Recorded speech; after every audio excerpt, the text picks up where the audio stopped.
Rules of origin are sets of principles to determine the economic content and nationality of a product. So it's the same as passport. For example, ano ba to? I have this product. This one. I have this. I have here Katingko. So this is a product of the Philippines. Why? Because this is manufactured in the Philippines. Okay? This is manufactured in the Philippines. So may passport to ng uh, Philippines. So we can say that this is a product of the Philippines. But we know that the plastic in here, the plastic used here, may be coming from other countries like China or other countries like Thailand, Taiwan, imported in the Philippines then, right?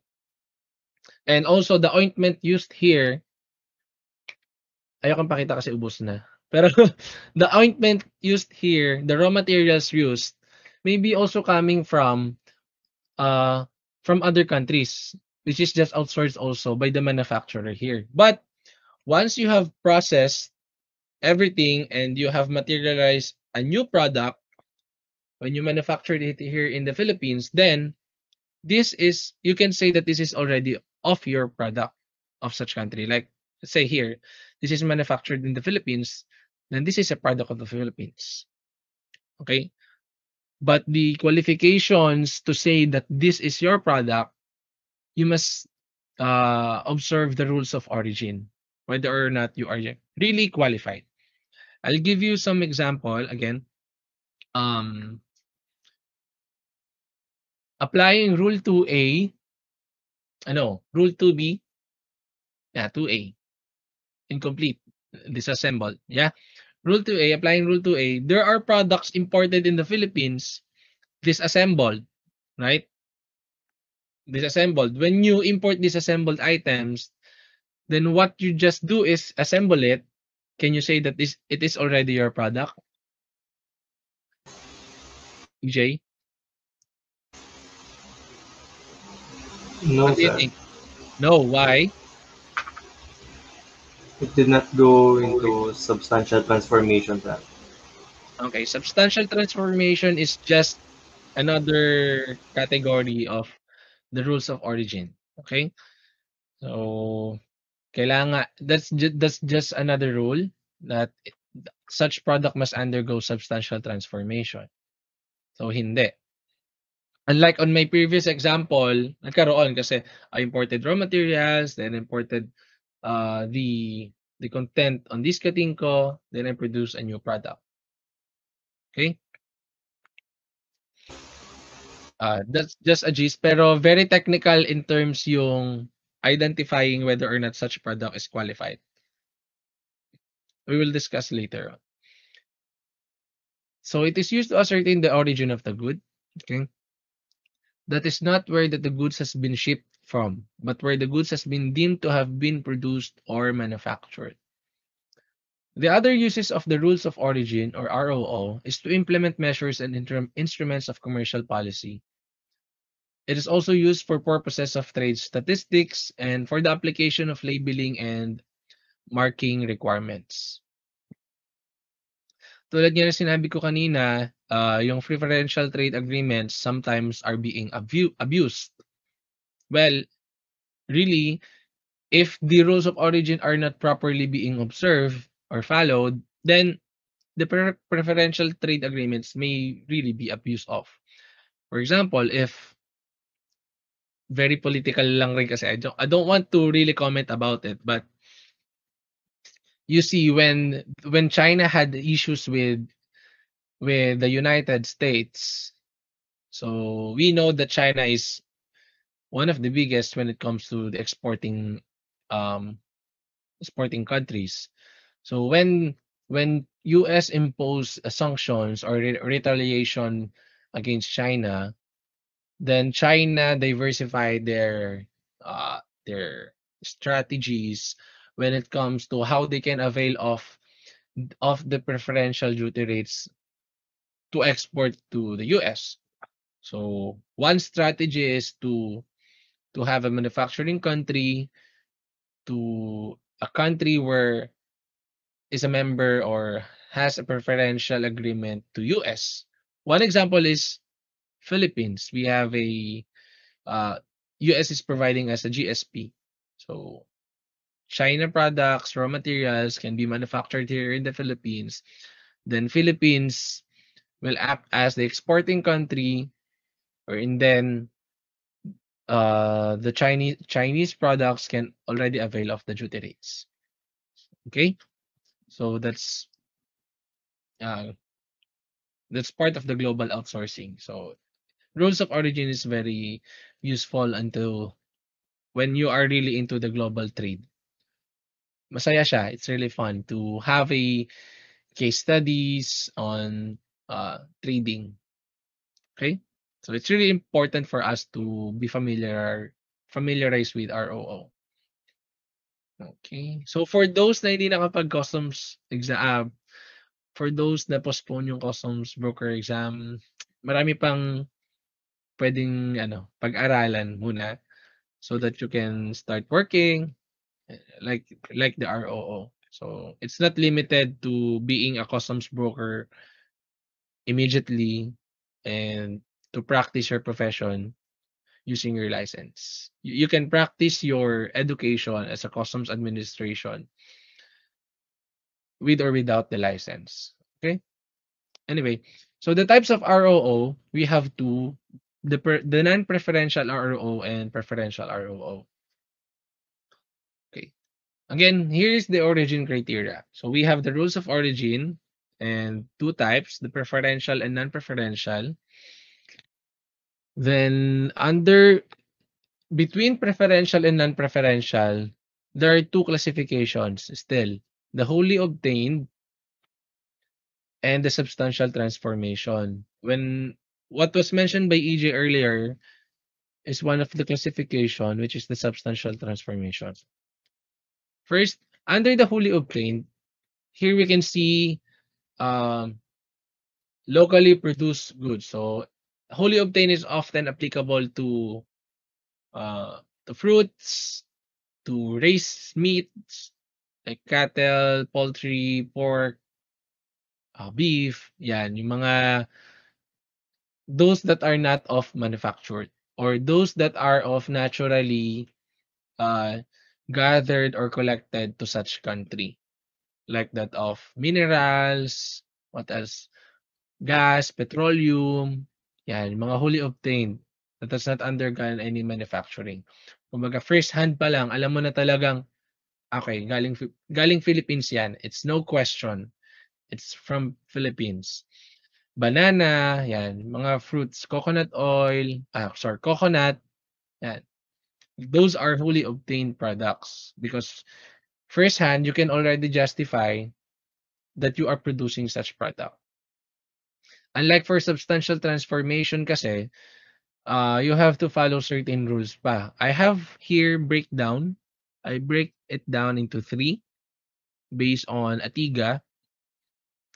We have value added or the ad valorem percentage. We also have change in tariff classification, which has three subsections: change in chapter, change in tariff heading, or change in tariff subheading. The subsection varies depending on the tariff heading or product concern. We also have product specific rules, whether you have to undergo processing operations or you have to undergo or qualify under a mix of the regional value content or the CTC. Yan. So either a mix of the first one or the value added or the CTC. Yan yung substantial transformation. This is just an overview. Medyo technical pa siya later on as we go further with our tutorials. Or as you go further with your formal education already on such subject. Any question muna before I move on?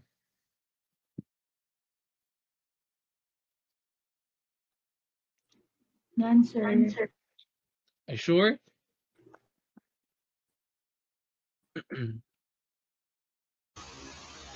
None so far, sir. Clear, clear. Yeah. So I will just type here, please read the Atiga.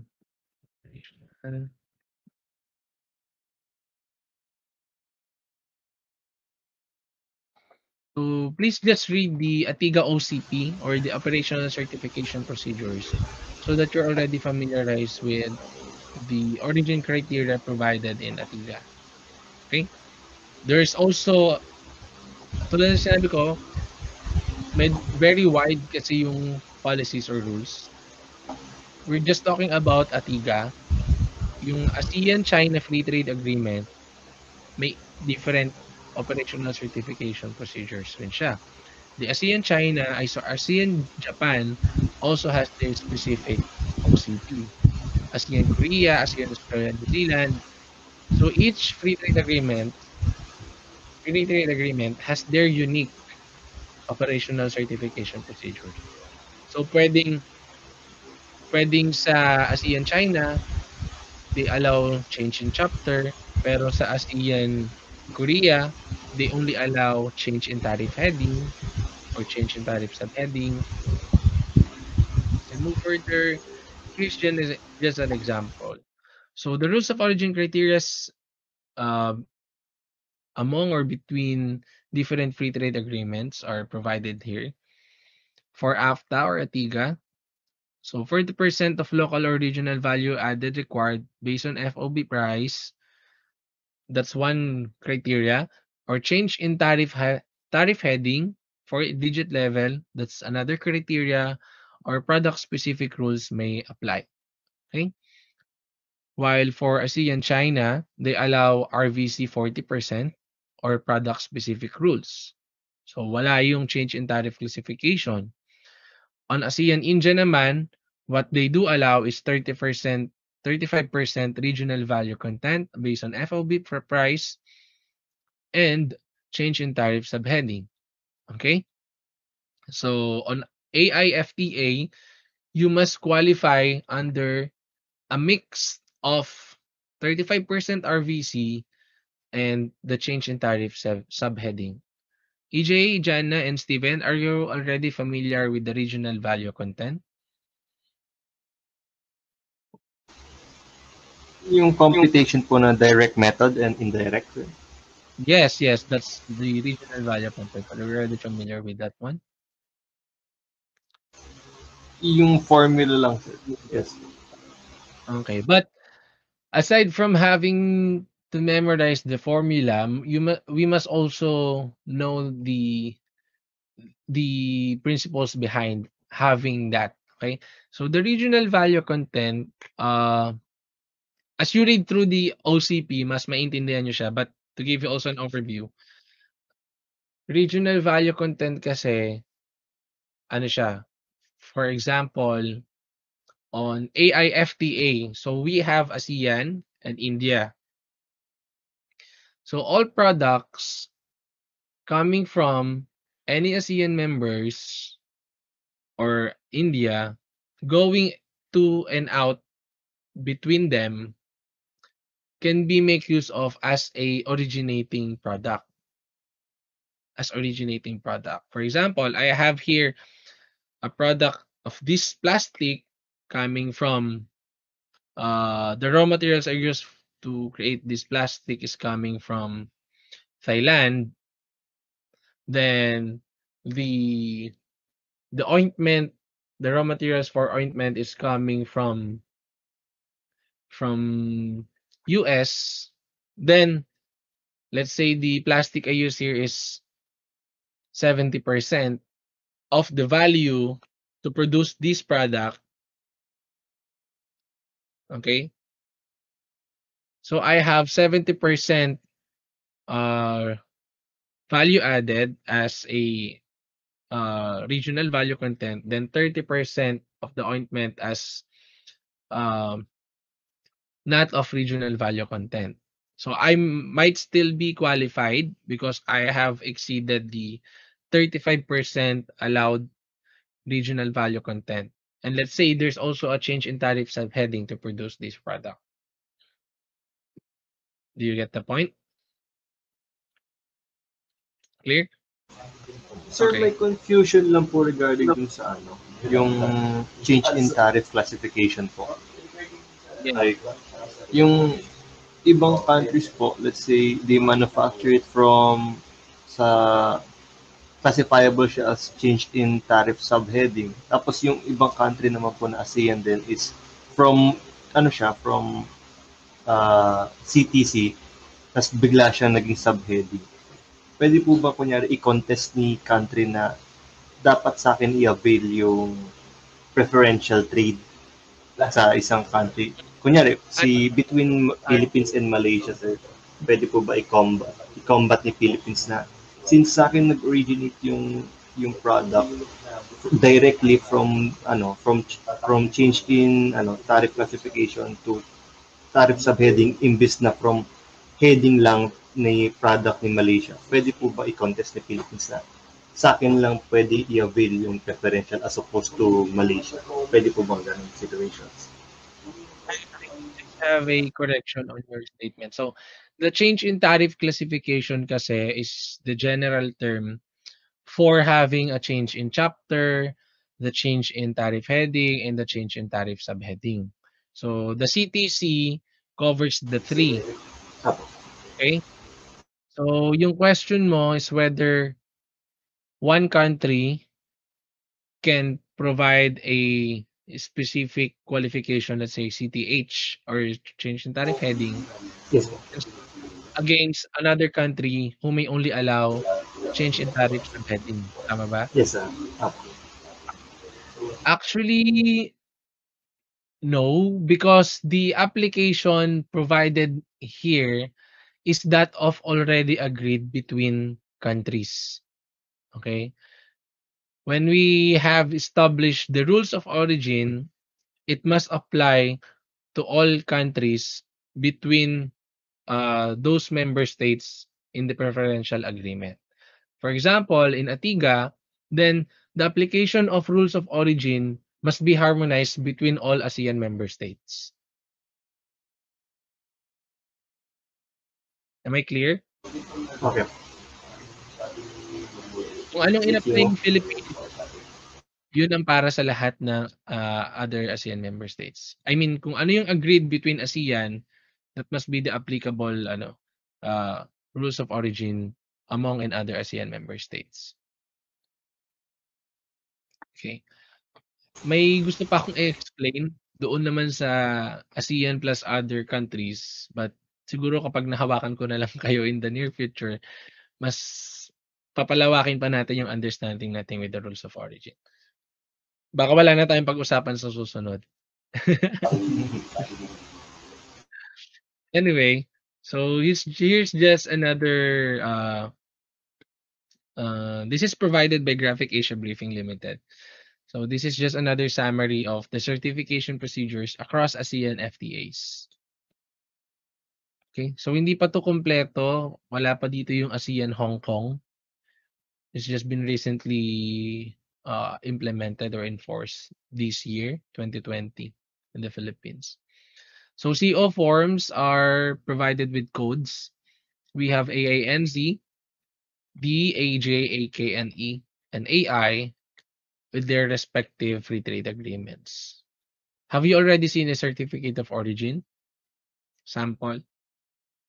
So again, please look into the ATIGA operational certification procedures so that you can see a sample of the CO. Okay, the presentation of CO also, as to the procedure, you must submit the original at the time of import declaration. But I think some countries already allow online exchange of certificate of origin. Not sure yet with how are we going through the development on the electronic exchange of certificate of origin, but I once handled the TradeNet also, or I was one of the members of handling the TradeNet, which is in charge at the platform or the Philippine National Single Window managing the electronic certification electronic certificate of origins. Ngayon naman, I think we are already in exchange, but not just in 100% or fully operational. But sooner or later, we'll get there. So next one, the pre-export examination. Let's just read through that. The validity are different between and among preferential agreements, the retroactive issuance, the waiver. Like for example, the AIFTA, there's no exemption, but on other free trade agreements, there's a certain value. The back-to-back certificate rules are also different, whereas the verification procedure is the same, and the record-keeping requirements are also different. Okay, so if you are into trading into the global market, you must familiarize yourself among these procedures. Hindi yung sorry, I don't want to generalize, but there has been a misconception kasi as to the application of duty rates talaga. Kasi some are really just depending into the book provided by the Tariff Commission, yung hawak-hawak nyo ngayon dyan, na that we usually use, na yun ang ginagamit nilang duty rates to all free trade agreements. Whereas dapat hindi. Kasi it's clear that it is an ASEAN harmonized tariff nomenclature. And even though some are ASEAN Japan or ASEAN Korea, it already means that they are also AHTN. No, because we're talking already about the agreement and not the nomenclature. Okay? So there are different rules. There are different rules between and among preferential trade agreements. Any question on this? Sir, may instance na po ba na na-import naipit si importer? Like, for example, nag-import siya na applicable sa ibang free trade agreement. Tapos sabi ng broker ko, based on HPN, pwede ko i-avail preferential. Pero yung pala, under different trade agreement siya, is meron palang duty. Hindi siya duty exempt. May mga ganong Yes, yes. instances po. Yes, there's been an instance, several times naman na nangyari na yan. I have also seen some concerns when it comes to that, but that's in the past. Okay? Right now kasi we already have the tariff finder. When you use the tariff finder, you can see already the different duty rates applicable. I have here. Are you visiting the tariff finder? Yes. The tariff finder is being managed by the Tariff Commission.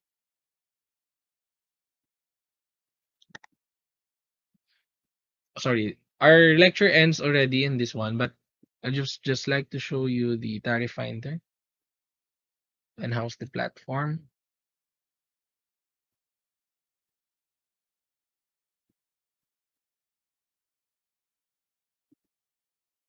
How do I share?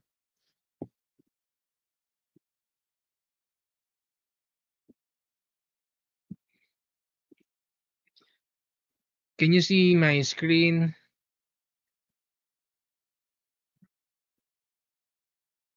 Yan. So if you are very dependent of the AHTN book, then you might really have imposed, or no, not imposed, make use of a wrong or wrong duty rates. But here in the tariff finder kasi, you can already see, sorry, I'll just go back. As you visit the tariff finder, please visit these tariff concessions. So we have 12 because the number 10 is provided of 3 tariff schedules. So please start your search here. So on this column, select tariff schedule, you can easily just select all. Then you will have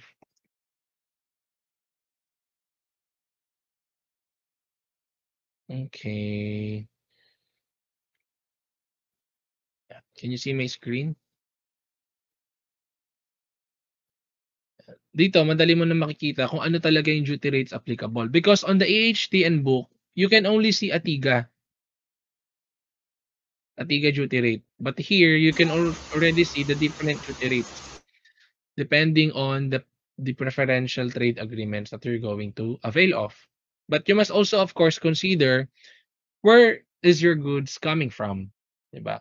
Hindi naman porket nakalagay dito is Philippines is a member, then if your product is coming from US, you can avail of any of this. You must also consider where your goods is coming from. Okay. What's good about the tariff finder is you can see some notes also whether or not it is excluded or not applicable, and what's the rules of origin application. Is the change in chapter applicable, the CTSH, along with the regional value content, and that of wholly or reduced in the exporting country. Diba? This is really helpful. I often use the tariff finder to check the duty rates applicable. Kasi if I go through manual, I have to visit the agreement, then I have to go to the annex portion to see what duty rate